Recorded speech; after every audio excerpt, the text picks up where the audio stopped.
এই বার্গারটা যে বাড়িতে বানানো কেউ দেখে বলবে বলো তো, কিন্তু এটাই সত্যি। শুধু বাড়িতে বানানোই নয়, সেটাও আবার প্রথমবারের চেষ্টাতেই এত সুন্দর। তো চলো দেখতে থাকো কিভাবে বানালাম না বানালাম। প্রথমেই আলু সিদ্ধ করে সেটা বিট নুন এবং ভাজা মশলা দিয়ে মেখে নিয়েছি। তারপর এইভাবে গোল্লা পাকিয়ে চালের গুলোর সাহায্যে আর হাতের সাহায্যে এটাকে এইভাবে চ্যাপটা করে নিয়েছি। আমাদের আলুর টিক্কির বেসটা একটু বেশি পাতলা হয়ে গেছিল, তোমরা যখন করবে তখন একটু মোটা রাখি। এরপর যতগুলো আলুর ডো ছিল সবগুলোকে এইভাবে টিক্কির শেপ দিয়ে নিয়েছি আমরা।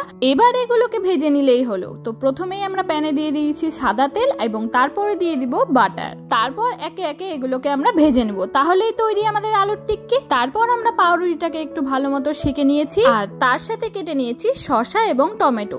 তোমরা চাইলে পেঁয়াজও ইউজ করতে পারো, কিন্তু আমরা বানাচ্ছিলাম ভেজ বার্গার। এই পাউরুটিটাকে দুই ভাগ করে বাটার লাগিয়ে নিয়েছি প্রথমেই, আর তারপর সেই ভাজা মশলাটা একটু ছড়িয়ে দিয়েছি। আর এক পিঠে দিয়েছি টমেটো সস এবং আর এক পিঠে দিয়েছি গ্রিন চিলি সস। তারপর আলুর টিক্কি গুলোকে এর উপর বসিয়ে দিয়েছি আর শেষে শসা এবং টমেটো গুলোও দিয়ে নিয়েছি। ও হ্যাঁ, মেয়োনিজের কথা তো বলতে ভুলে গেছি। এরপর দিয়ে নিয়েছি একটু মেয়োনিজ আর হয়ে গেছে আমাদের বার্গার রেডি।